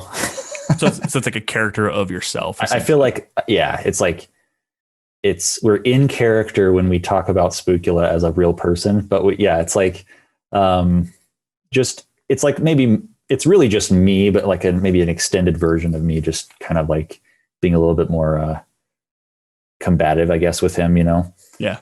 But I'd like to try acting in something maybe like a little short or something where it's no pressure, just to get, because I think I would learn a lot as a director to know how people are directing me, so I can kind of like in my head think about what I could do better to direct other people, Yeah, I think that'd be like, I don't know, I'd be kind of scared to do that. And it's purely just an ego thing with like, yeah, are they going to direct better than I direct? Like that's the comparison is going to be too, right? But that's true. The positive side of that is like, even if they do, at least and you can learn from that, like take away from that experience. But just the ego, like surface level, is just like, my walls will go up. Right. Yeah, I'm with you. I mean, it would make me uncomfortable to do it. I'm a little more, I'm definitely more behind the scenes kind of person, I'm not as, not that you have to be outgoing to be an actor, but I'm definitely more like introverted, quiet type of a person. So, I mean, you could be like a Joaquin Phoenix. I mean, you could be that kind of weird. Yeah. If I did the method acting, I could, because then it wouldn't be me anymore, and that might make it okay. But were you in? I'm trying to remember. Did you have a cameo in Night of Adventure? I feel like you did. I did. Yeah. It was. Oh yes, you're in the car. I was in the car. Yeah. Because here's the thing: the way that was written was like it was supposed to be silhouetted, like window up, nothing, right? Oh, okay. But the way we kind of set it up, I'm like, well, that's going to be kind of a weird cut. Like you kind of have to see who's in there, because plus, here's the thing too: cop cars have tinted windows. So you can't really see who's in it. And I didn't take that in consideration when we were shooting with a real undercover cop car. So I was like, okay, it was either going to be me or it's going to be the sound guy. And I hate running sound. So I just might as well do it. Yeah. Yeah. I'm like, whatever, just to like do 2 takes, whatever. And like, get on with the night. Yeah. But I did do that. I don't know. Here's the thing too. So with Valentine's Day coming up, for example, I had a friend a couple of years ago where we would film like a annual Valentine's Day thing where we'd make like masturbation jokes, single forever, like creepy, like, like whatever. And like, I mean, they're on my Facebook. I don't know how far you can go back. I don't think I've seen it. No, they're like little skits or something, or like little shorts or. Yeah. They're like 2-3 minutes or whatever. Oh, okay. And, like the camera works all, like super indie, like it's nothing too professional at all. But then there's one where I lost a bet and my friends text me and he's like, thanks for paying for my date tonight. I totally got some. Did you? It cuts to a flashback and me like watching the computer screen and hearing like poor noises. And it's just like super immature, but Yeah. I don't mind acting, like it's just, I don't know, it's just fun stuff like that. But like, Yeah. like seriously acting, I don't know if I could ever do that, but I don't mind cameos either. I think cameos are really kind of fun, but it's just like an arrogant version of myself. Like, it's just like, oh, I feel exactly. Yeah. I feel the same. With like the Witching season series, every director, which ended up being just me and James directing those. But my idea of going into it when I did the first one was like, I had a cameo in that because I'm like a news reporter, which is like the most cliche cameo. And I had a fake mustache at that point. Now I got the real deal.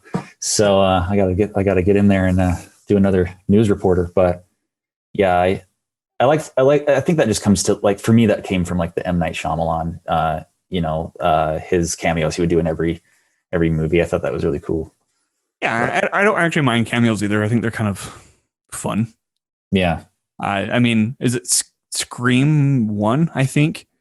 Oh my gosh, yes. Wes Craven has a cameo. That's the best cameo ever. Janitor. Dressed in a Freddy Krueger shirt, right? Yeah. And he says, hey, he calls him Fred. The janitor's name is Fred. It's like, what did you say? Yeah. That might be the best cameo ever, that one. So I don't mind them. I think they're fun. Especially because it's kind of a cameo if it's bad acting. Like, yeah, it's just like, oh, that was kind of a weird acting spot. I wonder who that is. And it turns out it's the director. You're like, got it. Yeah, usually there's like a need for a weird role in a movie somewhere. Like every now and then you just need something in there. So like that Fred, that janitor part, like having, rather than hiring someone to do it, it's a great opportunity to bring in someone important to the internal workings of the production or something, just to have a fun moment there. So also, you don't have to hire someone to do it. You just throw the director in there. Exactly. And I mean, a lot of it could just be tight on schedule too, and you just you're like, we just need this in and out and move on or whatever. It's just, I mean, really, there's so much that goes into it. It's not like people write themselves into it. You know what I mean? Yeah. M. Night probably does, but well, yeah, and like in Lady in the Water, he's got like a huge role, right? He's like one of the main characters, I think, in that. I haven't seen that of his, and I haven't seen Airbender, so I have no reference. Don't worry about Airbender. You don't need to worry about that one. I saw both of those in the theater once, and I never saw them again. But I liked Lady in the Water. I thought it's not like really horror. I felt like it was advertised as like more of a horror movie, but it really feels more like a fairy tale or something. So. Right. Well, and from understandings, he kind of got like wrapped into studio stuff, like under the hands of studios, and then he found his way due to Blumhouse being more of like a micro budget studio, and have his creative freedom back. Yeah, he's had a little resurgence, and he's got a new one coming out. Right? I just saw a little trailer. Yeah, played during the Super Bowl. Yeah. Oh, but who'd you want to win for that? Dude, I don't know anything about it. I don't know anything about it. I don't even know who was playing. So you can What about you? Did you have a team or? Well, my team is the Steelers, but they're not in there. So how did they do? Just they're not in there. Yeah, they're not in there. Okay, never mind. I don't watch football that much, honestly. I watch basketball more. But I don't know. I don't. It's great. Brady got his 7th one, but also like the Chiefs didn't show up, so it's just like, did he really prove himself as GOAT if he didn't have to like prove himself? So they just kind of killed them because the other team was Like I don't even know who won or what the score was. So. The Buccaneers won. I think it was like 31-9 or 37-9 or something like that. The Kansas City Chiefs got no touchdowns at all. I mean, that's purely based off of goals. Yeah. So that's how sad that was. And then they almost got a touchdown at the end, and then they got an interception. And it's just like, wow. Oh, wow. Yeah. Okay. Yeah, I'm with you. I'm more like a basketball person, even though I was really into basketball, like right. 90s, early 2000s, and I kind of got out of it. I used to play basketball a lot too, but I've followed the Jazz a little bit, so they've been killing it this season, right? They're a pretty exciting team, it seems. So it's because they're young, dude. That's what happens when you like draft these players and you build them up on the team. Because right now it seems what's popular is trying to get all these major big players like LeBron and James Harden and all these people to team up to make a super team, right? But what the Jazz have done is they're not drafting like big name players like that. Like they're drafting new picks and then building the team through that and through the years. And that's what they have right now with Mitchell and Gobert and Right. all that. I think like the only big name that we drafted from a different team is probably Michael Conley. I mean, that's as big as you'll get. Right. You know? But yeah, it's like it's like looking at the way players came up, like Kobe and, these all-stars, I mean, RIP, but, all the all-stars that are still playing. And, they just got drafted into a team and they started at this point. So the Jazz seem to be focusing more on that and building from that, like you said, yeah. And when drafting they almost had that with the 2005 era team when they made it to like the second finals, right? With who were they playing then? It was somebody, but they built that team since like 2001. You know what I mean? Like with Oker and Andre Kirilenko and all that. And so this feels like and this feels like it's that same energy where it's like super young and vibrant and like anything can really happen. I hope, dude. Yeah. I really do hope to see the Jazz get that ring. That'd be amazing. Yeah, it's never happened, right? So I don't think it's happened. Yeah. No.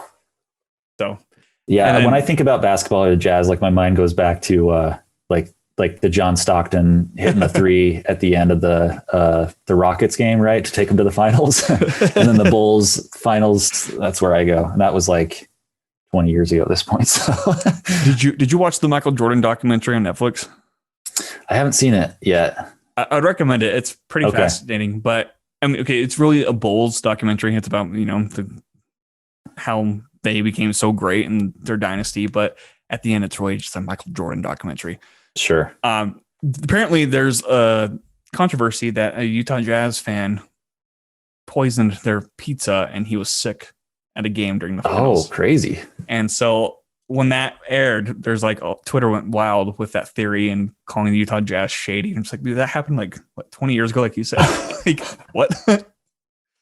Weird. Yeah, I always knew that he had the flu or whatever. He was sick, right? Jordan was sick in that final game. Yeah, he blames it on the pizza. Like he thinks that he actually got food poisoned by the pizza.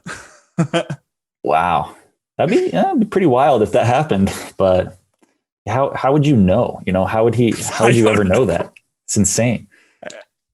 Yeah, I have no idea. But okay, so where now with witching season, like now that you have the film done, are you doing any more entries with the series itself?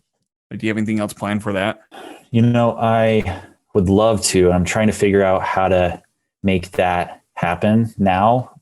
That was actually the plan last year.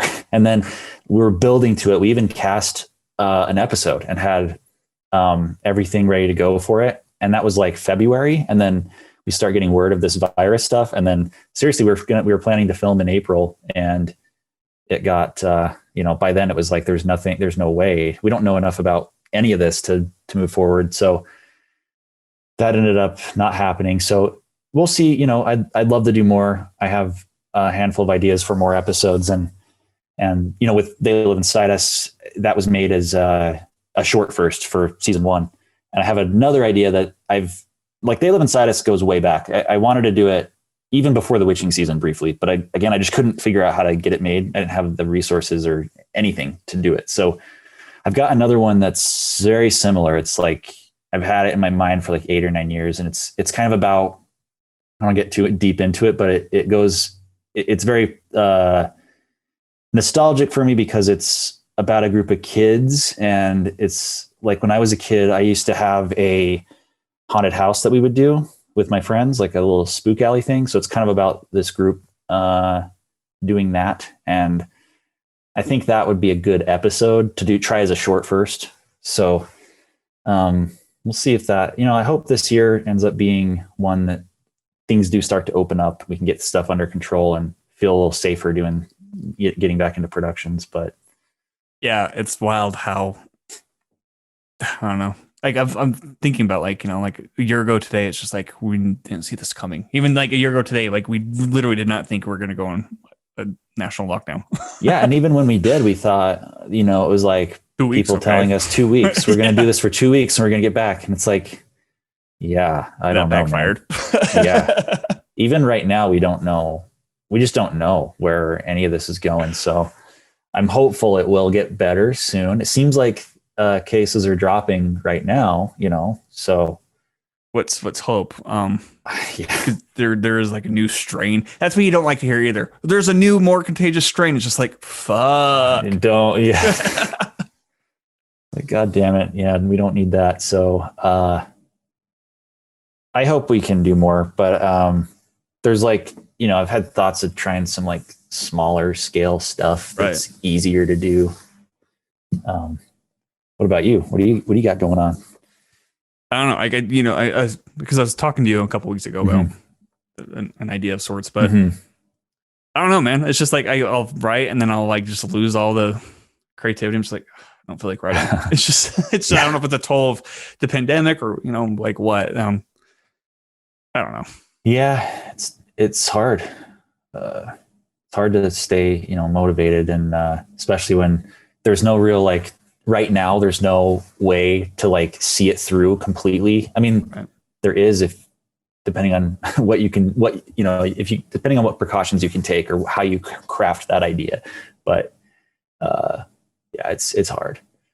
Well, hopefully you can find a way to do something here soon that will fulfill that creative itch and get it out there, Yeah, well, it's just a matter of, I think it's just a matter of following through with it and ignoring where we are now, just make a new priority essentially and just work with what we have. Because here's the thing, like I've been invited back onto sets, which is that I don't trust people. Number one, I don't trust people enough, especially in Utah, just because there is, for whatever reason, Utah County especially is just like wild with like the no masks hoorah party, right? Yeah, like, just wild. It's disappointing. Yeah. But I don't know. I don't know. I did take photos of a friend over the summer, and I've been taking photos here and there with like my most recent one was of my aunt and her fiance. So yeah, I don't know. There's that creative itch being kind of fulfilled, but yeah. And writing, of course, it is hard to make yourself sit down and write something. Like for me, I really pull from the momentum that starts to create. So like a lot of the time I'll bust out my script if it like a shoot is coming. Like I'll like really get it. Like I really spend more time when the pressure is on, I guess, right. Or I focus a little bit better that way. But so to self-motivate and just create something, it's difficult, but it's also, it's also the thing that I try to think when I'm thinking optimistically about all the good work that's being written right now that will come out, that, you'll, once we're out of this, you don't want to be the person who's sitting there thinking like, I really dropped the ball by not doing anything during all this time that I had. So it is a really good time. I think like right when the lockdown stuff happened, John Carpenter tweeted something that was like, it's perfect time to work on your next big thing, and he's right. Just got to get that motivation. No, it really is. And like, last year, like, I mean, I wrote 3, or I didn't write, like I finished 3 scripts that I started like a couple of years before. And I actually detailed that in like my latest blog post was just like, by the time I started writing those, I was dealing with the Night of Adventure release and like having like all this life happen, adulting and all that. And it's just, I don't know, like I moved out of my parents' house later that year too. So it's just adjusting. And then here's the thing too, I moved out right before this hit. So I thought I was gonna be like, oh my God, I can have friends over, I can like make dinner for people, have pizza parties, like watch movies, whatever. And this thing hit and I'm just like, well, I've been in my apartment with my lizard all alone. Like, fuck. That's the adult life that people pretend to love. Like, Yeah, that's weird timing. The timing of all this is weird. You think about kids that are like babies now that are, all they know is just like everyone's wearing masks everywhere. Like, like that is embedded in their brains. And it'll, once that changes, it's just gonna be really weird for them. Yeah. We're going to be seeing some like deep fucked up horror projects, including masks in like 20 years when they're like, oh no, I just had this weird visual thing with masks. since I was a kid. I'm like, well, I wonder why. I'm all fucked up. Like he's got a mask. Yeah, there'll be a lot of slasher films with really cool masks in about 20 years. Dude, speaking of slasher films, it's kind of a slasher. Possessor. Did you watch Possessor? I haven't yet. I've heard really good things. Is it a slasher though? Is it? I don't know if it's a slasher. I mean, here's the thing. It's slasher. Like it's a higher concept of Inception if it was a horror. Oh man, that sounds like exactly what I want to watch. Like seriously, I love Inception. Yeah, because they pretty much possess these people like literally over their mind, and so like they're controlling these people's bodies, and they have to take them out, like assassinate them essentially. So that's why it's called Possessor, right? But there's so many weird visual sequences in it, and I'm really upset like a mask was not released during Halloween for the movie because there's a really cool fucking looking mask. Oh, cool. So that's awesome. Yeah, every time you can nowadays get a new movie with a cool mask, it like as the slasher killer or whatever it is, that's like mind blowing because it's so much has been done, you know. So yeah, that's awesome. I'm gonna have to check that one out. Hulu. Oh, it's on Hulu. Oh, yes, there we go. All right, there's no excuses. No excuses. But I mean, going back to what you're saying though, I mean, yes, getting the motivation and all that. It's just like if you don't work on stuff, then it's like a really missed opportunity. Because like I did finish those 3 scripts, revisiting them now, like trying to rework them, I'm like they feel forced because they were forced because I had a different intent with them. You know what I mean? Yeah. So it's just like I'm like, well, with what I have now, what can I actually write and use to our advantage? And like, do I want to care about quality or do I want to care just about getting that itch? Take care. You know what I mean? Yeah, that makes sense. So. Well, finishing 3 scripts is not anything to scoff at. I mean, you should be proud of finishing that. Even if you look at it and you don't like it, or you feel like things are forced about them. I mean, that is more than I did last year. That's more than probably 99% of people did last year as far as screenwriting goes. So that's something, at least for me too. Like I think that the revision part of writing comes the smoothest, and like that's where I get the most fulfillment, because I feel like I'm forcing my way through something almost always when I'm writing a script. I'm like, this sucks, and I'm just like writing it and I'm like, this dog shit, and I'm done with it. And then I'm like, okay, and then I take a day and I like come back to it and I'm like all excited and motivated to like, ooh, we're gonna fix this crappy thing right here, we're gonna, it's like just changes the way your mind processes what you're working on. Yeah, I mean, do you have Twitter? I think you have Twitter. Do you follow Cargill on there at all? See Robert Cargill? Totally recommend it because he tweets out like daily, like writing. I don't know, like if like somebody has to make like a calendar of his tweets as like a daily affirmations or something. Yeah, it's literally because like they're so fun and just relatable. But I mean, he basically says, and I think Script Notes even says this, like the more you write, even if it's crap, there's something within those pages that you could take and then erase everything and just take that one thing, that's the puzzle piece for like the rest of the script. And I mean, I remember writing like 20 pages for like one script and it completely changed, but like, it's just like one visual element that happened toward the end of that I had to place in the beginning. And so even though I revised the 20 pages where it's not the same at all, but I wrote 20 new pages that like fit better with that one element in the beginning. You know what I mean? Yeah. So it's just cool to see how that works. The only way you reach that point of that moment was through the process. Yeah. And that's where, if you just do the process, these ideas come. Because I think a lot of people are waiting for something to strike and just be there in their mind, like without putting that work in. And it can happen, ideas can come like that, but there's a lot more. And that goes for not even just writing, but like shooting and editing and stuff. Like there's a lot of new ideas that can come just from, something that you're trying. And in They Live Inside Us, there was a lot of stuff that came while the edit was, while I was putting it together. And there was like a few reshoot things we did that kind of spawned from just trying something. So yeah. So what are you accomplishing then? Either be a personal life or just, professionally, like what do you feel like you're accomplishing by pursuing, like pushing forward with your projects? Yeah.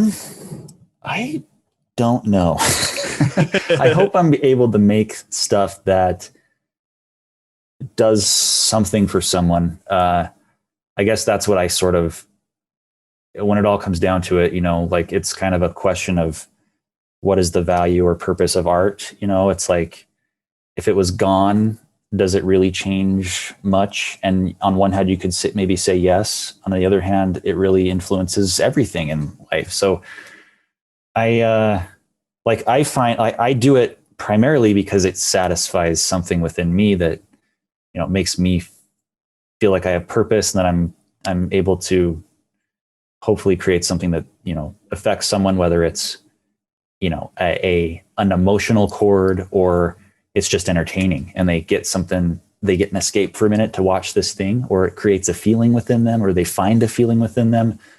But it's usually, it's almost always not about making something to appease anyone. It's just trying to satisfy what I feel I need to put out there. So.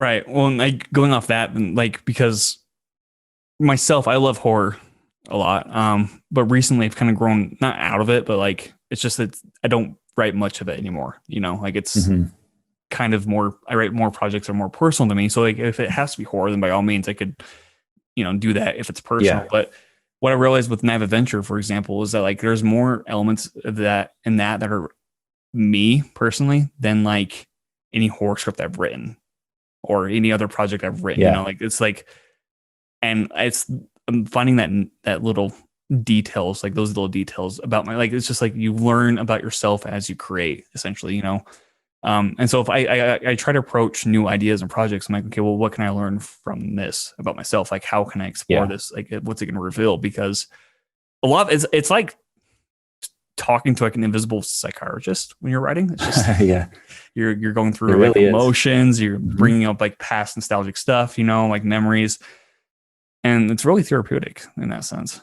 Yeah, and you don't even know that you're doing it. Like it'll just kind of like happen in the story, and you're like looking at it, and you're like, oh, that's like there's like some that's personal shit that's going on. Not always, but the cool thing about horror is that I've grown to love is that you can tell a story that, like, I'm so attracted to the aesthetics of a horror film. Right. I just love being able to get a fog machine in the background of a shot and just pumping nonsensical fog into the background with a blue light. Makes no sense, but like, I don't care. It just looks cool. And like, when I see that, I get a feeling when I see that, and I'm like, right. I like that. But you can tie those elements together into something like in Hereditary. That's like the first thing that comes to mind, but it tells a story that's more about a family or about a deeper drama that's, doesn't necessarily come from the horror. It's like, it's this layer that's under the surface, and then the horror is on top of all of it. And it's this vehicle for the experience of the horror to, come to an audience that maybe isn't expecting to get hit that way.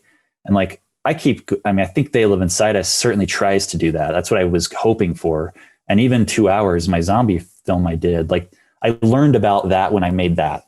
Like, kind of like what you're saying with Night of Adventure. Like, I learned so much as I made this 2 hours movie about me and about like what creating art is. You're kind of taking something, it's not just like cool shots and, it is that too, but it's not only just creating something that you think is just there because it's cool or because it's fun.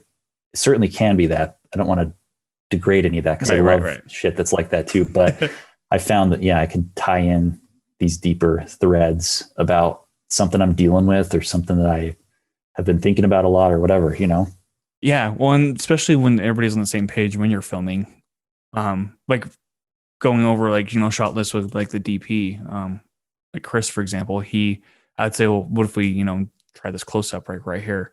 He would always ask me why. And I'm like, I don't know. Like, it looks cool. Like, I was like, one of those, like, it looks cool.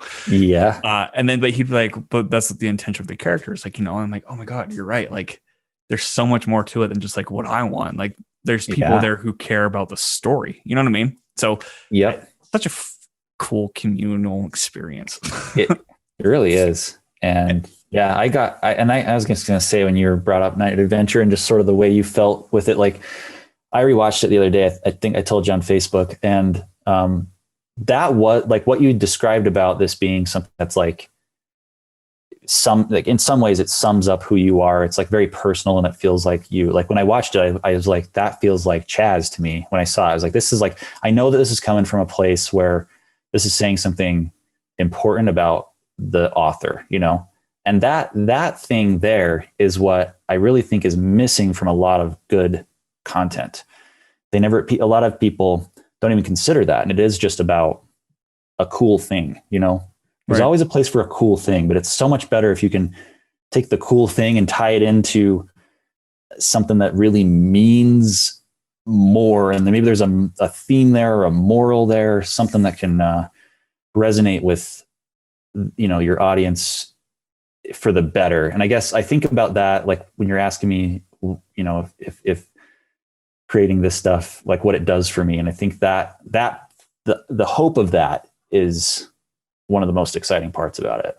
Yeah, and like with like They Live Inside Us, like by the end, when everything's, you know, connected, you're just like, oh my God, like full circle, it clicks.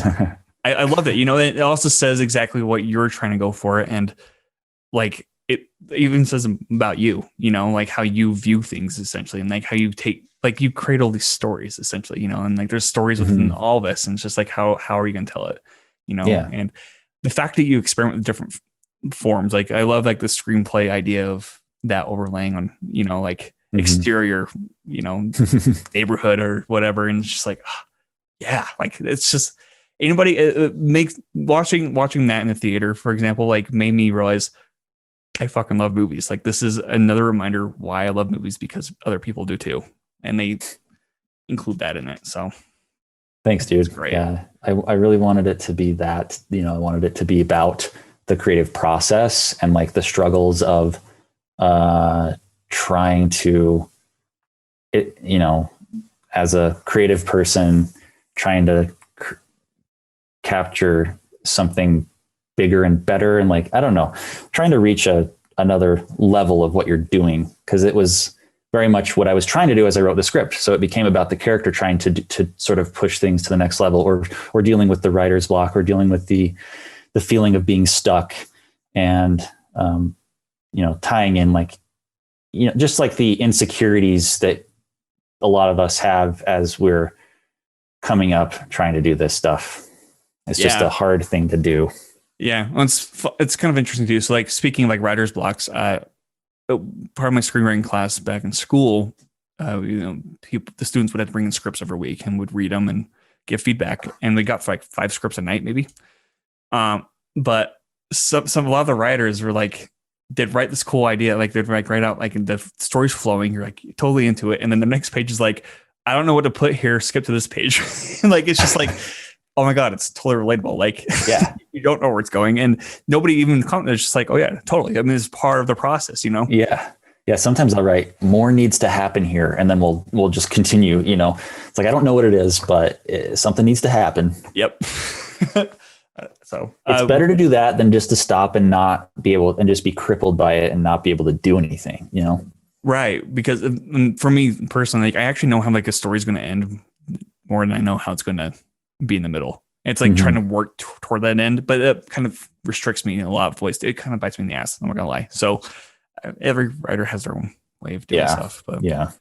Okay. Well, we can start wrapping this up. I just want to ask you 3 last little tidbits. Yeah. You ready for this? Sure. Yeah. And I think you kind of touched on this a little bit, but like, what are your fears of going forward with pursuing filmmaking and storytelling? I'm afraid that this just won't work out. Do you have a backup plan? Yeah, there's no backup plan. So, you know, hopefully it will work out. But I think that you got to be honest with yourself. And I try to, I mean, I'm my harshest critic. Like, as I made They Live Inside Us throughout the whole process, I mean, I'd have ups and downs, but it was, at certain times, the best thing ever made. And then most of the time, just the biggest piece of shit that anyone's going to ever see. So I I try to look at the response, what people think of it, what I hear, and let that guide me to what happens next. I think if you look back and there's very little to no success, and you know, let's say it's been 5 years and there's nothing, you know what I mean? Then maybe you should think about something else, or maybe that's a motivator to do something else or to push it even harder, but whatever.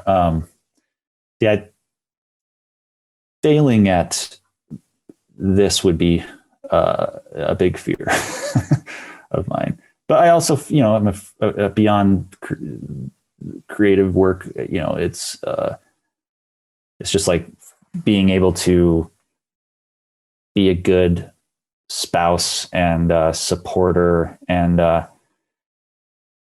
you know, whether we have a family at some point beyond, it's just Sadie and I right now. But like, yeah, just trying to like. I just think a lot about that, and I think a lot of that comes through in They Live Inside Us. That's what it's about in a lot of ways. Right. I must say though, I love how supportive Sadie is of you.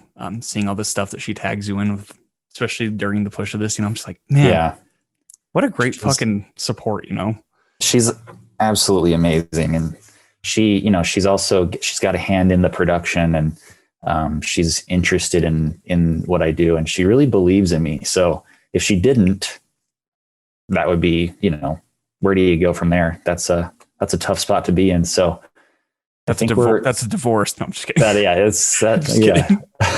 I don't know. You got to find someone that's gonna, not that anyone's asking for relationship advice, but you know, you need that. Well, since Valentine's Day is coming up, let's hear it. Let's hear it. You got to find a hot piece of ass. That's the first step. No, you need that support for sure. You got to have someone that's on the same page, that gets what you're trying to do. And I think I love bringing her into it and her being involved. I mean, she designed the title for They Live Inside Us. She's a graphic art designer. So she came up with the text, They Live Inside Us. So like, and like all of the social media stuff, pretty much for witching season, like the branding, she designs a lot of that with me. So we work together on stuff. So it's great. I like fucking cool, dude. Collaborating with her. Yeah. Basically just find somebody you could collaborate with, people who are single on Valentine's Day. Seriously, if you're going for a creative career, if you can find someone that also is interested in that, or at least they'll want to watch what you're doing, you know, that's also. Yeah. Okay. Then how do you hope that you can inspire others? I mean, you did kind of touch on this. I remember you kind of touched on that, but how do you actually hope to spark that in others? Well, for me, what's led me to success so far has been trying to do the authentic thing that my soul, if there is a soul, that wants to do, you know? So creating Halloween content all year long is a fucking weird thing to do. But when I first came up with that idea, I thought, this is speaking to me so clearly that it needs to happen. And to my surprise, there's lots of strange people out there that love it also. So we're a nice little community. And like the people that, you know, have been along the ride with witching season films have been so awesome and like supportive of everything. And it's just, it becomes a real, I've made tons of friendships through that, and real relationships with people that, you know, we talk all the time. So I think hopefully, like, I'm choosing a very specific thing to pursue, you know, like nostalgia Halloween horror content is like, we're right in the really fine needle point, you know, moving towards this thing. So it's okay to like embrace your weird traits. If they're talking to you, they're speaking to you, you feel that you need to do it. You don't need to follow trends. In fact, if you follow trends, I think you have the least amount of chance to be successful. It's like, you've got to find the thing that is you and bring that out into your art. And I hope what I've been able to do, you know, what is up to this point kind of says that. I think it has. Oh, well, thanks. Personally. Thank you. And then what's one piece of advice that has stuck to you throughout the years, and how do you apply it? I Well, I think the thing I kind of was just talking about, I don't know, it's not necessarily one person's advice, but I've been told by Sadie, for instance, to do what, do what feels right to you and just push that. And everyone's got their own perspective, and, like it's all about the way you do something. I think when I think about the directors I look up to, or the authors, whatever creative field it is, it's someone that was able to do something that just felt like it was from their voice and their perspective. They doesn't feel like they're copying something. It's like, name a classic movie that felt like they were copying another movie. It's like, it's usually going to be something that came out of nowhere and blew people away, and it's because this person was honest with what they felt, what they wanted, and they did that. So kind of cheated a little, same answer kind of, but that really is, like, to me, the most important thing. Every time anyone asks like what I would give for advice or something, that's always like, find you and then make that as your art, Find you, make that as your art. I think that's good words to end on, sir. All right. Okay. Well, dude, drop your stuff. Where can people find you? What are you working on? Stuff like that. Yeah. Well, watch Witching Season Films is my brand. That's on Instagram and Facebook and our YouTube channel. So there will certainly be more content coming out there soon. I'm not sure exactly what's going to appear first, but as things go on this year, we'll have more stuff coming out there. So, and then I'm M Ballif on Instagram if you want to follow me specifically. That's pretty much it. M Ballif. There it is. E Ballif. Well, dude, thank you so much for coming on. I'm stoked we finally got to meet. I know you said last year that you were burned out, essentially, like, ah! So no need to apologize, because guess what? This worked out perfectly. And no, this was awesome, dude. More than grateful. This was great. I'm so happy to have done this. So yeah, thanks, Chaz. I look up to you and respect you. And I love that you've done your own podcast. I mean, beyond what you've been able to do with your scripts, and, this is your art too, this podcast. You're getting to talk, you're talking to so many people. And I watch, every time I see you post one, I try to watch as many as I can. So. Oh, thank you. This started because I was in that rut of, where the fuck am I doing with my life? And so that is where all good things come from. Yeah. So no, I appreciate you tuning in and stuff. But anyways, follow me on stuff, all this stuff, and follow the podcast, and follow Michael. And Michael, I can't wait to work with you when stuff clears up, sir. Dude, let's do it. Fuck yeah, man. I think we're pretty close by in on the planet Earth. We live in a similar place, so I think we could get together and do something. So let's do it. Absolutely. All right. Well, until then, have a good rest of your night, sir. Thanks. See you guys.